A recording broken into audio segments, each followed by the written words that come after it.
Hey everyone, Darren Butcher here from Wisebury Heritage Real Estate, and just wanted to bring you up to speed with a commonly asked question that I get in real estate, and it does happen quite often. Should I buy an investment property now? Well, the answer is yes.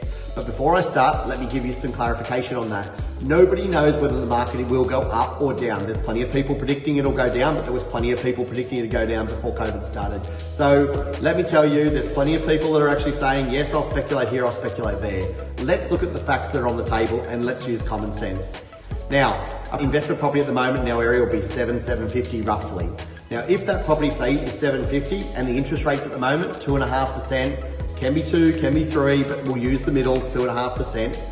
Let's say we use a 10% deposit. So the $75,000 we put in means that we've got $675 that we're going to borrow. Stamp duty, roughly 25, we'll say 25, take it up to around 700, and we'll times it by the interest rate at the moment, which is 2.5%, using that as a guide.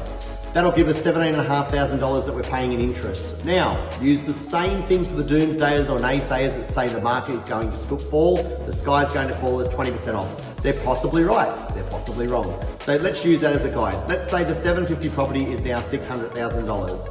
And let's use, for example, the same people that are talking about interest rates going up, and they're going to go up quite significantly. Let's use 4% as the guide.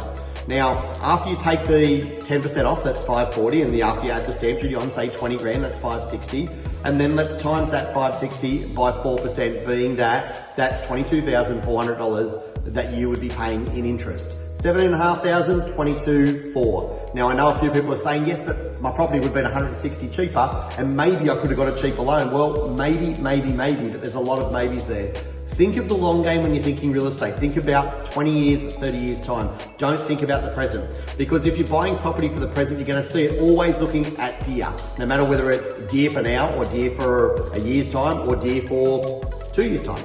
No one will know. But look the long game and you'll look straight through it, because the market goes up, and it goes up like that over incline over a steady period of time. If you were to buy that 750 property and you bought it 10 years ago, you probably would have been looking around roughly $380,000, $400,000. If that same property you would have bought 10 years before that, you probably would have been looking at around $180,000, and 10 years before that you would have been looking at $90,000. So understand this, if you play the long game, it'll keep going up. Now, you'll say, there's no way it'll keep going up. Your parents would have said there would never be $1 million property in our area on the northern end of the coast. If you look back, they've been offered opportunities, and they'll tell you about stories of properties they could have bought in Sydney for $20,000, $40,000, $100,000. It's amazing, but those stories still exist. And what I would say to you is, play the long game in real estate, invest wisely, invest as quick as you possibly can, because more opportunities come up even further down the line. I'm Darren Butcher from Wisebury Heritage Real Estate, and before I sign out, the opportunity of a lifetime presents itself twice a week. Just remember that when you're shopping around. I'm Darren Butcher, signing out.